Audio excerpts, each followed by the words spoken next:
Brazil is the sort of country purveyors of consumer goods love. The country is the world's sixth biggest economy, bigger than Britain and with more than 3 times as many people.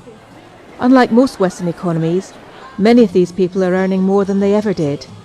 And while it may not quite rank so high as soccer, shopping is a national sport.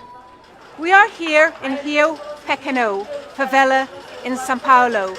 It is places like this that people are starting to have a little bit more money and to spend more on goods, from yogurts to lipsticks to perfumes. That in turn has brought the likes of Nestlé and Yakult to the streets of the favelas to sell their products door to door. Sales ladies push their carts through the rubbish-strewn streets, making maybe $200 in a morning.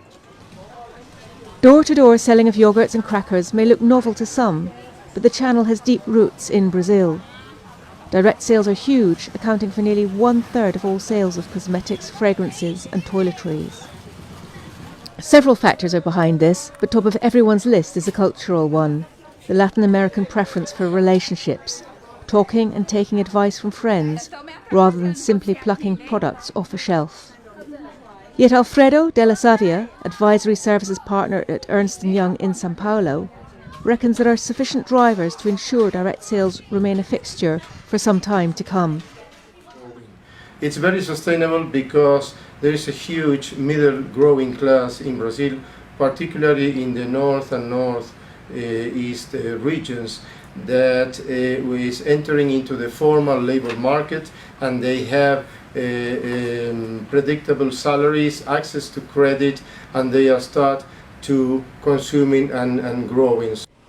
Sales reps, Brazilian style, tend to differ from their equivalents elsewhere in the world. For one, exclusivity is cursory.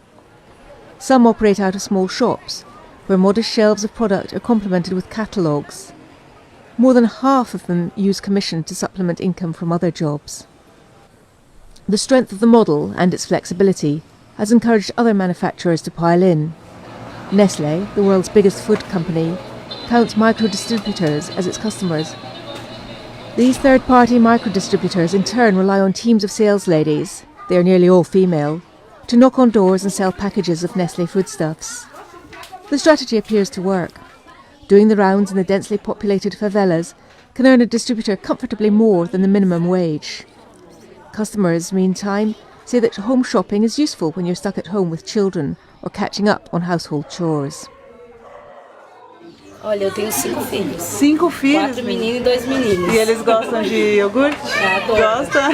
Então vamos. But there are benefits for Nestlé too, as Jose Neto, Executive Manager for Sales, explains. In our case, how the system operates.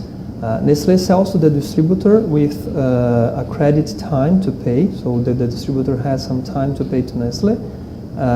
The distributor sells to the sales lady, to the saleswoman, that also has some time to pay to the distributor, and the sales lady also gives credit to the final consumer, usually a 1 week or something like this. So the whole system works based on credit and much more on trust. However, not everyone is convinced of the merits. Some warn that the growth in internet means that online sales will, over time, cannibalise those made directly. Still others note that the system has risks, such as that of default. Unilever is among those that, small trials apart, has opted out of door-to-door, as Fernando Fernandes, chairman of the Unilever in Brazil, explains. Well, door-to-door in Brazil is a very important channel, but we believe that our current system of working through normal retailing is the more efficient for us. We don't have plans at any time and enter into door-to-door. We reach nowadays 100% of the households in Brazil, and we reach them very, very efficiently. His route may be different, but the end game, delivering millions of ice creams, lipsticks or drinks, is the same for everyone. Figuring out how to reach Brazilians with money in their pocket is, after all, a more inspiring prospect than persuading cash-strapped Western Europeans to part with their money. Louise Lucas, Financial Times, São Paulo.